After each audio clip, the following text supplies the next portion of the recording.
Hello दोस्तों, नमस्ते। आज के इस वीडियो में चर्चा करने वाले हैं दोस्तों अपन कि अर्धवार्षिक परीक्षा 2023-24 है, उसके लिए क्लास 8 के गणित के पेपर के बारे में। तो ये पेपर आपका रहेगा दोस्तों 40 अंक का, और इसके बाद में बाकी शेष है वो RKSMB के और मौखिक परीक्षा होगी। तो दोस्तों, वीडियो शुरू करने से पहले बता दूं, अगर आप चैनल पर नए हैं तो चैनल को सब्सक्राइब कर लीजिए और बेल आइकन को ऑन कर लीजिए ताकि आने वाले वीडियो का नोटिफिकेशन आपको मिल जाएगा। वीडियो सर्च नहीं करना पड़ेगा। और डिस्क्रिप्शन में जाकर टेलीग्राम चैनल को भी ज्वाइन कर ले, वहाँ से आपको इसकी PDF मिल जाएगी और वीडियो के लिंक भी मिल जाएंगे।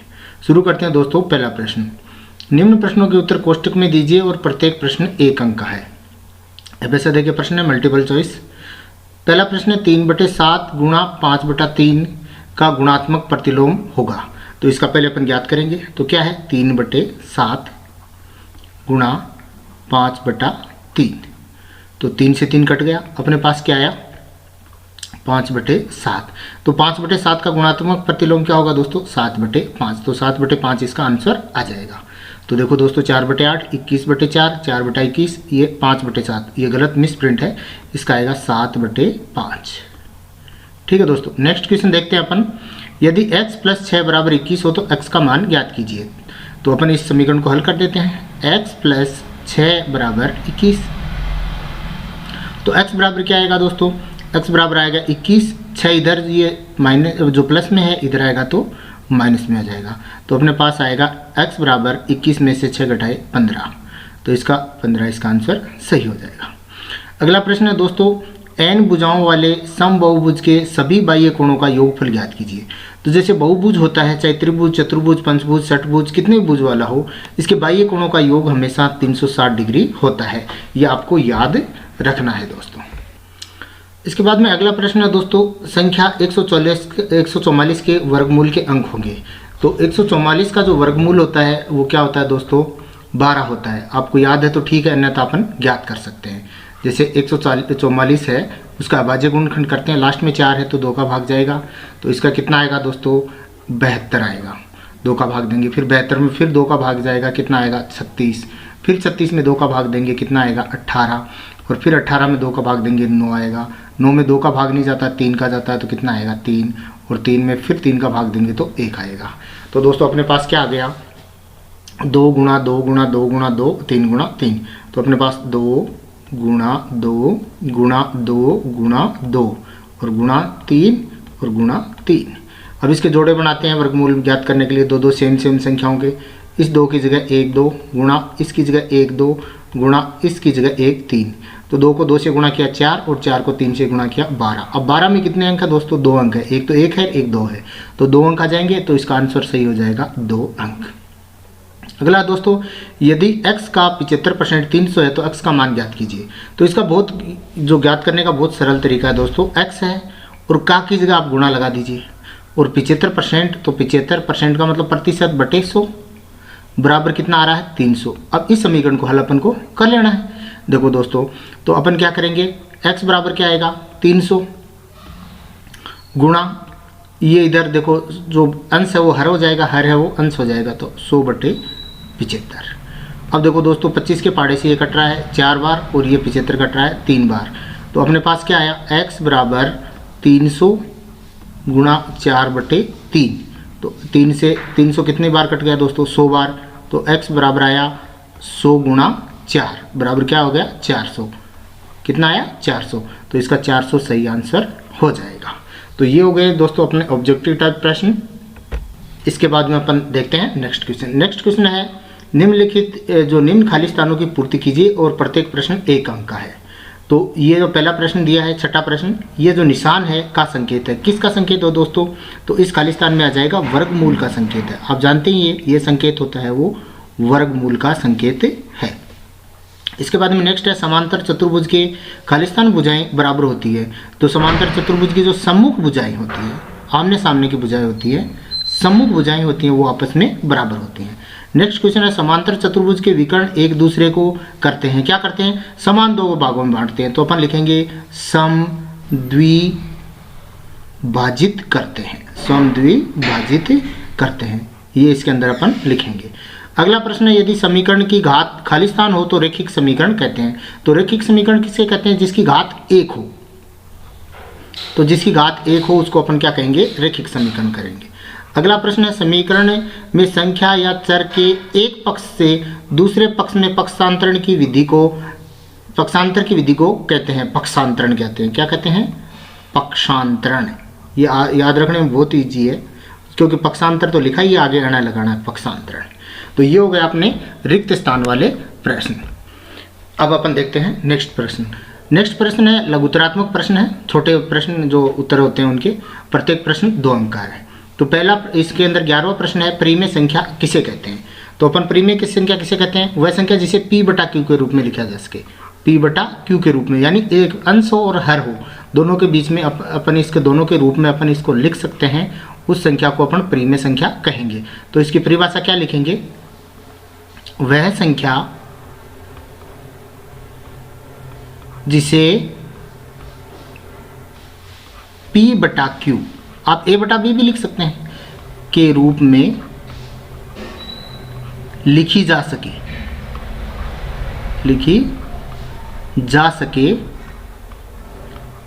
परिमेय संख्या कहलाती है। परिमेय संख्या कहलाती है।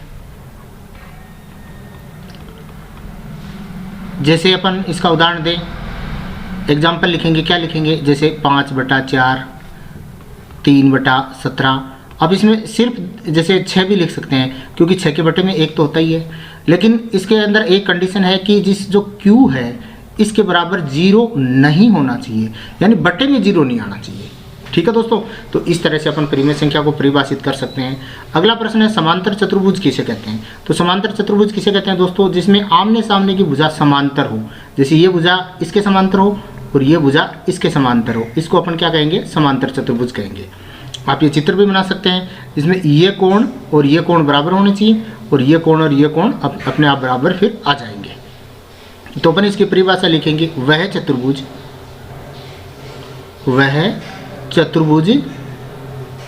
जिसकी सम्मुख भुजाएं, क्योंकि दोनों साइड की देखनी है, सम्मुख भुजाएं समांतर हों, समांतर चतुर्भुज कहलाता है। समांतर चतुर्भुज कहलाता है।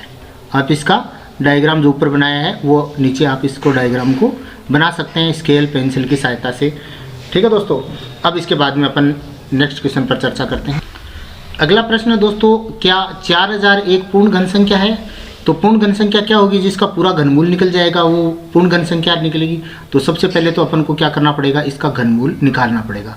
घनमूल निकालने की एक ही विधि है, अभाज्य गुणनखंड विधि। तो इसका अभाज्य गुणनखंड करते हैं। लास्ट में 0 है तो 2 का भाग जाएगा। तो 2 का भाग कितनी बार जाएगा? 4000 का आधा 2000, फिर 2000 में 2 का भाग जाएगा 1000, फिर 1000 में 2 का भाग जाएगा 500, फिर 500 में 2 का भाग जाएगा 250, फिर 2 का भाग जाएगा तो कितना आएगा? 125। अब 125 में 2 का भाग नहीं जाएगा क्योंकि लास्ट में 5 है। अब 3 का जाएगा कि नहीं जाएगा, इसको चेक करने के लिए इनको जोड़ते हैं। 1 और 2 3, 3 और 5 8, 8 में 3 का भाग नहीं जाता तो इसमें भी नहीं जाएगा। तो इसके अंदर 5 का भाग जाएगा क्योंकि लास्ट में 5 है। तो कितनी बार जाएगा? 25 बार जाएगा। आप भाग देके दे सकते हैं अगर आपको नहीं आता है तो। 25 में 5 का जाएगा 5 बार और 5 में 5 का जाएगा 1 बार। अब अपने पास क्या आया? 1 2 3 4, 1 2 3 4, 5 बार तो 2 और 3 बार 5। तो अपन इसको यहाँ लिखेंगे 2 गुणा 2 गुणा 2 गुणा 2 गुणा 2 और 3 बार 5, 1 2 3। ठीक है दोस्तों, अब अपन घनमूल ज्ञात करने के लिए 3 3 का जोड़ा बनाते हैं और ये सेम संख्या का 3 का जोड़ा बन गया। ये जो है 2 गुणा 2, ये त्रिक पूर्ण नहीं हो रहा है तो इसका मतलब ये पूर्ण घन संख्या नहीं है। तो इसका आंसर क्या लिखेंगे? 4000 पूर्ण घन संख्या नहीं, क्योंकि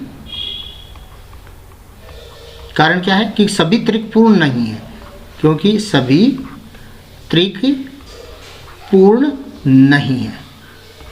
तो इस तरह से अपन इसको साबित कर सकते हैं कि ये पूर्ण घन संख्या नहीं है, क्योंकि यहाँ अपन आगे यहाँ पे नहीं भी अपन को लिखना पड़ेगा, क्योंकि पूर्ण घन संख्या नहीं है, क्योंकि सभी त्रिक पूर्ण नहीं है। इसके बाद में अपन चर्चा करते हैं नेक्स्ट क्वेश्चन पर। नेक्स्ट क्वेश्चन है दोस्तों अपना कि साधारण ब्याज का सूत्र लिखिए। साधारण ब्याज ज्ञात करने का सूत्र क्या होता है? तो अपन लिखेंगे साधारण ब्याज बराबर, इसका सूत्र आपको याद करना है, मूलधन गुणा दर गुणा समय बटे 100। इसको शॉर्टकट भी लिखते हैं, साधारण ब्याज को simple interest is equal to PRT अपन 100। आप ये भी लिख सकते हो, लेकिन इससे अच्छा है कि आप ये इधर वाला लिखें ताकि आपकी ये विस्तृत रहेगा। अगला है प्रश्न दोस्तों कि इसके अंदर देखो ये इस तरह से लिखा हुआ है, प्रिंटिंग सही नहीं है, इसके अंदर यहाँ 3 है 216, तो इस निशान का ये वर्गमूल का निशान है और यहाँ 3 लगा दिया, इसका मतलब ये घनमूल हो गया। तो यानी 216 का आपको घनमूल ज्ञात करना है। तो घनमूल ज्ञात करने के लिए आपको पता ही है दोस्तों कि अभाज्य गुणनखंड विधि ही एक विधि है जिसके द्वारा अपन घनमूल ज्ञात कर सकते हैं। तो 216 के लास्ट में 6 है तो 2 का भाग जाएगा, तो कितना आएगा? 2 को भाग देंगे तो 108 आएगा, आप देख सकते हैं। इसके बाद में 108 में लास्ट में 8 है तो 2 का भाग जाएगा, कितना आएगा दोस्तों? 54 यानी 54 आएगा। फिर लास्ट में 4 है तो कितना आएगा दोस्तों? 2 का भाग और 27। अब 27 में 2 का नहीं जाता, 3 का जाता है, 3 के पाड़े में 27 आता है, कितनी बार? 9 बार। फिर 9 3 के पाड़े में 3 बार, फिर 3 के पाड़े में 1 बार। तो देखो 3 बार 2 और 3 बार 3, तो इसको अपन ऐसे लिखेंगे 2 गुणा 2 गुणा 2 गुणा 3 गुणा 3 गुणा 3। समान संख्याओं का 3 का ऐसे लाइन खींचनी है आपको नीचे, ये एक एक जोड़ा बन गया। तो इस 2 की जगह 2 और इस 3 की जगह 3, तो 3 दूनी कितना आया? 6। तो अपन यहाँ लिखेंगे इस तरह से, आपको ये निशान बनाना है। यहाँ पे घनमूल 216 बराबर क्या आएगा? 6 आंसर। इस तरह से पूरा लिखे हैं, आधा नहीं छोड़े आप, ठीक है दोस्तों। नेक्स्ट क्वेश्चन है दोस्तों अपना कि दीर्घ उत्तरात्मक प्रश्न यानी बड़े प्रश्न है, प्रत्येक प्रश्न है वो 4 अंक का है। तो ये डायग्राम दिया है, इसके अंदर चतुर्भुज में अज्ञात x, y, z के मान ज्ञात कीजिए। तो देखो ये एक समांतर चतुर्भुज दिया हुआ है, इसके अंदर आपको सही मिलेगा, इसके अंदर ये जो है स्केल से नहीं बना हुआ है। तो ये जो कोण है वो 100 डिग्री का है, ये x है, ये y है और ये z है। तो सबसे पहले आपको पता है कि दोस्तों समांतर चतुर्भुज में सम्मुख कोण होते हैं वो बराबर होते हैं, तो x बराबर 100 डिग्री आ जाएगा। तो सबसे पहले अपन ये लिखेंगे समांतर चतुर्भुज में सम्मुख कोण, ये लाइन लिखनी पड़ेगी आपको, सम्मुख कोण बराबर होते हैं,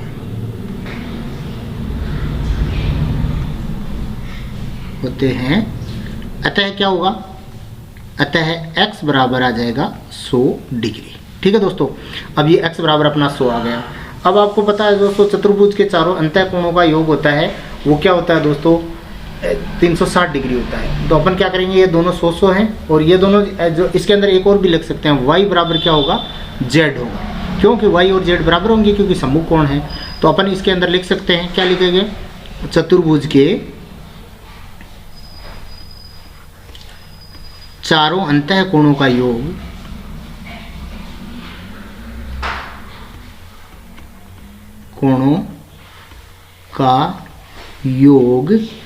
बराबर 360 डिग्री। ठीक है दोस्तों, अब देखो सबसे पहले तो अपन लिखते हैं इसके अंदर अपन ये x बराबर 100 अपन ने ज्ञात कर ही लिया, यहाँ तो x की जगह अपन 100 लिखेंगे और y और z अपने पास से लिखने हैं। तो y प्लस z जो अज्ञात है वो सबसे पहले लिखें, प्लस 100 और x बराबर भी 100 है, इन चारों का योग कितना हो गया? 360 डिग्री हो गया। अब दोस्तों y बराबर z है तो अपन y कर सकते हैं, z की जगह y लिख सकते हैं क्योंकि ये दोनों बराबर ही हैं, और प्लस 100 और 100 कितने हो जाएंगे? 200 बराबर 360। तो अपने पास क्या आया? y कितने हो गए? 2y प्लस 200 बराबर 360। तो 2y बराबर क्या आएगा? देखो 360 तो इधर है ही और 200 इधर प्लस में है तो इधर आएगा तो माइनस में हो जाएगा।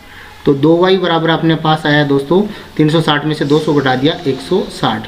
तो y बराबर क्या आ जाएगा? 160 और 2 इधर गुणा में है तो इधर आ जाएगा तो भाग में, और 160 में 2 का भाग देंगे तो अपने पास आएगा 80। तो y बराबर 80 आ जाएगा, अतः z बराबर भी अपने पास क्या आ जाएगा दोस्तों? 80 आ जाएगा, क्योंकि z बराबर y बराबर 80 डिग्री आंसर। अब तीन इसके आंसर हो गए, एक तो आंसर हो गया ये, दूसरा आंसर हो गया y का ये, और तीसरा ये हो गया। आप तीनों को एक साथ भी लिख सकते हो, ये तो दो तो आएंगे, और x बराबर 100 डिग्री आंसर ये भी हो जाएगा। तीनों आंसर एक साथ आपको लिखने हैं। नेक्स्ट प्रश्न है अपना दोस्तों, एक माली के पास 1000 पौधे हैं। इन पौधों को वह इस प्रकार लगाना चाहता है कि प्रत्येक जो पंक्ति की संख्या व कॉलम की संख्या समान रहे। तो इसके लिए कम से कम पौधों की संख्या ज्ञात कीजिए जिसे उसे आवश्यकता है। यानी 1000 पौधे हैं उसके पास। इस सवाल को आराम से समझना है। तो इसको छोटा लेके देखते हैं। जैसे उसके पास 10 पौधे हैं, तो वो क्या करेगा, जितनी पंक्तियां बनाएगा, जैसे 1 2 3 बनाइए, तो इस एक पंक्ति में 3 ही पौधे लगाने हैं इस तरह से। ये तो दोस्तों देखो 3 पंक्तियां हैं, 1 2 3, और एक पंक्ति में 3 पौधे हैं। तो इस तरह से कितने पौधे की आवश्यकता हुई, 9 पौधों की आवश्यकता है। उसके पास कितने हैं, 10 हैं। तो शेष कितने रह जाएंगे, 1 रह जाएंगे। और अगर इसको अंदर अब 1 रह जाएगा, और इसके लिए कम से कम और पौधे, अगर अपन इस पौधे को एक को बचाना नहीं चाहे तो अपन क्या करेंगे, 4-4 की पंक्ति बनाएंगे। 4 पंक्तियां, और प्रत्येक पंक्ति में 4 पौधे अपन को लगाने पड़ेंगे इस तरह से। इस सवाल को पहले समझना है, समझने के बाद में ज्ञात करने का तरीका बताऊंगा। अब देखो 4 पंक्तियां होगी और एक पंक्ति में 4 पौधे हो गए, तो कितने पौधे हुए, 4 8 और 12 और 16, कितने टोटल पौधे चाहिए, 16 हो गए। अब इसके पास कितने हैं दोस्तों, पहले 10, तो कितने पौधों की आवश्यकता रहती है, 6 पौधों की और आवश्यकता रहती है। तो इस तरह से ये सवाल है, इसको अपन को समझना है। तो इसको समझने के लिए उसके पास क्या है, 1000 पौधे हैं, तो 1000 पौधों को अपन इस तरह से नहीं लगा सकते। तो अपन क्या करते हैं, इसका वर्गमूल ज्ञात करते हैं। वर्गमूल ज्ञात करने के लिए अभाज्य गुणनखंड की विधि है, और उसके द्वारा ही अपन इसको करेंगे। तो इसके लिए दोस्तों अपन क्या करेंगे, अपन सबसे पहले इसका 1000 का वर्गमूल ज्ञात करेंगे। और इस 1000 का वर्गमूल है वो अपन को भाग विधि द्वारा ज्ञात करना है, क्योंकि अभाज्य गुणनखंड विधि द्वारा ज्ञात करेंगे तो इसका आंसर सही ज्ञात करने में दिक्कत होगी। तो सबसे पहले अपन भाग विधि कैसे मैं बता देता हूँ। इस तरह से करना है, बनाना है, और इस 1000 यहाँ लिखना है, फिर 2-2 के जोड़े बनाने हैं। इसके नीचे लाइन खींचनी है आपको इस तरह से, ठीक है। अब आपको 10 एक साथ लेना है, अगले 2 0 एक साथ लेना है, यहाँ स्पेस छोड़कर ये खींचना है। अब यहाँ पे वही संख्या रखनी है जिससे अपन गुणा करेंगे, तो 10 से आए या 10 से कम आए, उससे 10 से ज़्यादा नहीं जाना चाहिए। जैसे मैंने यहाँ लिखा 3, और 3 से गुणा किया तो कितना है, 9 आए, तो एग्जैक्ट बैठ रही है। अगर अपन 4 लेंगे तो 4 को इससे गुणा करेंगे, 16 ज़्यादा हो जाएगा। अब 10 में से 9 घटाया, 1 बच गया। अब आगे वाले दोनों 0 एक साथ उतरेंगे, ठीक है दोस्तों। अब यहाँ क्या लिखेंगे, इस 3 ऊपर वाला 3 है, ऊपर जो संख्या रहती है इसका डबल यहाँ लिखेंगे, 6, ठीक है दोस्तों। अब 6 के आगे क्या करना है अपन को, 6 के आगे ऐसी संख्या रखनी है जिसी से गुणा करना पड़ेगा। तो अगर 6 के आगे 1 रख के 1 से गुणा करते हैं तो क्या आता है, 61। और अपन अगर 6 के आगे 2 रख देते हैं तो 2 से गुणा करना पड़ेगा, तो अपने पास क्या आएगा, 4 124, ठीक है दोस्तों।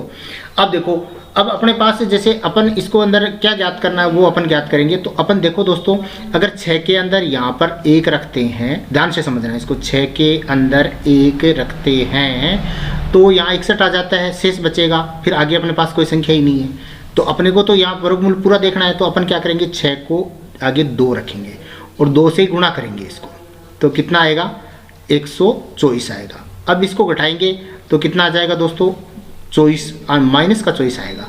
तो करने का मतलब इसके अंदर यहाँ 24 कम पड़ रहा है, 32 का करने के लिए 24 कम पड़ रहा है। तो अपन लिखेंगे अतः है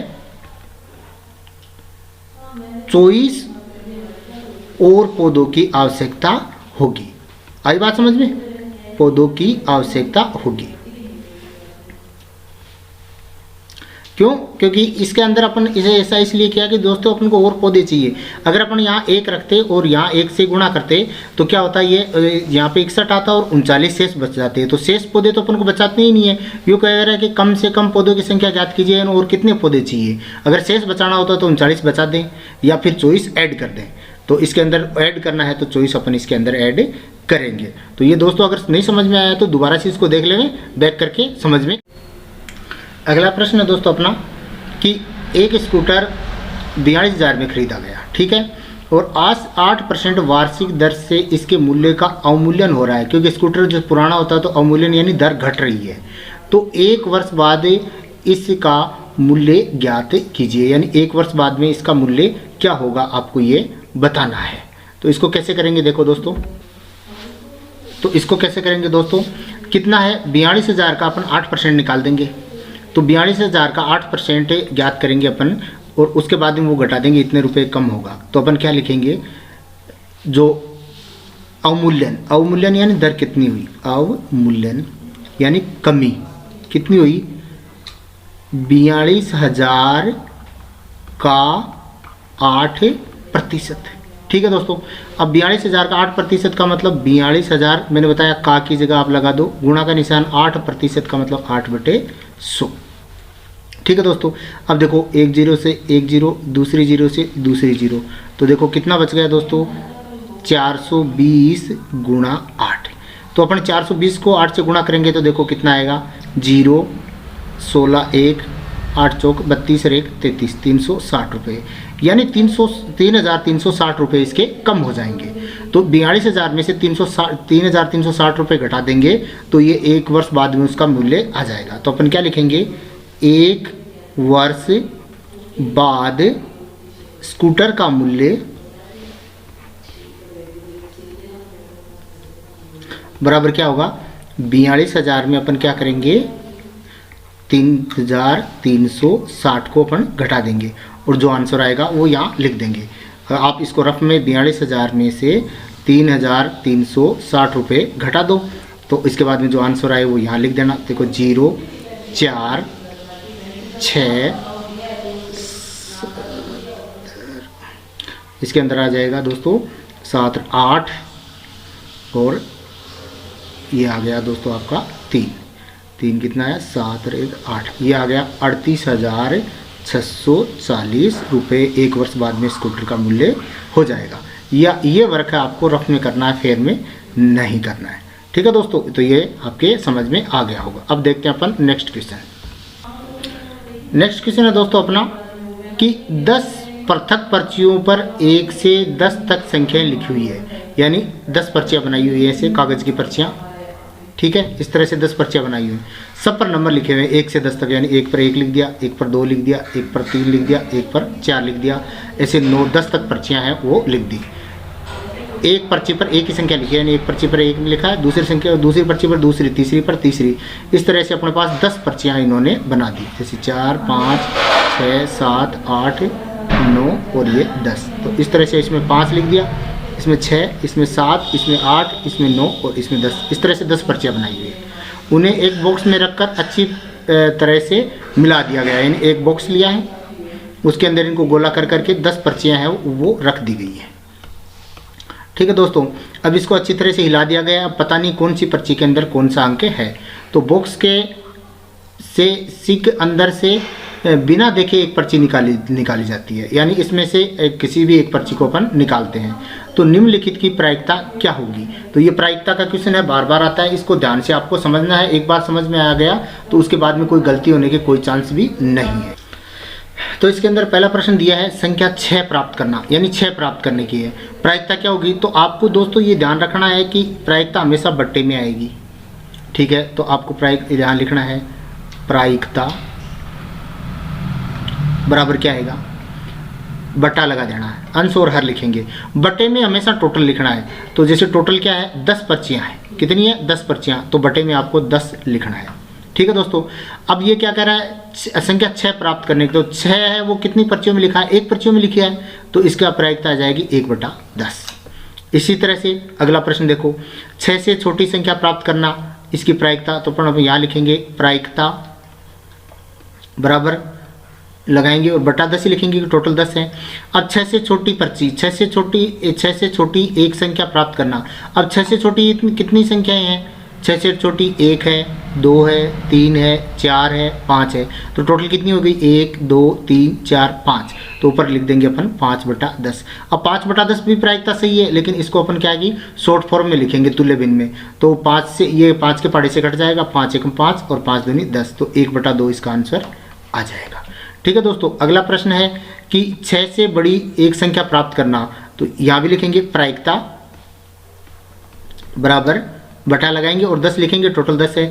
अब 6 से बड़ी क्या है, 7 है, 8 है, 9 है, 10 है, तो कितनी संख्याएं होगी 1 2 3 4, तो इसका आ जाएगा 4/10। 10। अब 4/10 की छोटी अपन फॉर्म दो तुल्य भिन्न लिखेंगे तो इसकी आ जाएगी दोस्तों 4 का आधा 2 और 10 का आधा 5, तो 2/5 2 के पहाड़े से कट जाएगा, तो इसकी 2/5 इसका आंसर सही हो जाएगा। अब दोस्तों अगला है एक अंक की संख्या प्राप्त करना, तो इसकी भी वही लिखेंगे प्रायिकता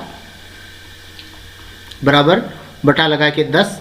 अब एक अंक की संख्या कौन सी है, देखो 1 2 3 4 5 6 7 8 9, 10 में 2 अंक आ गए, तो 10 को अपन इसको काउंट नहीं करेंगे।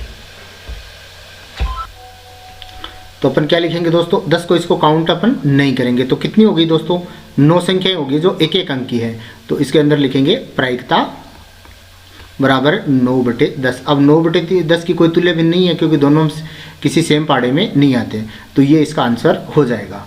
तो ये था दोस्तों मॉडल पेपर मैथ का।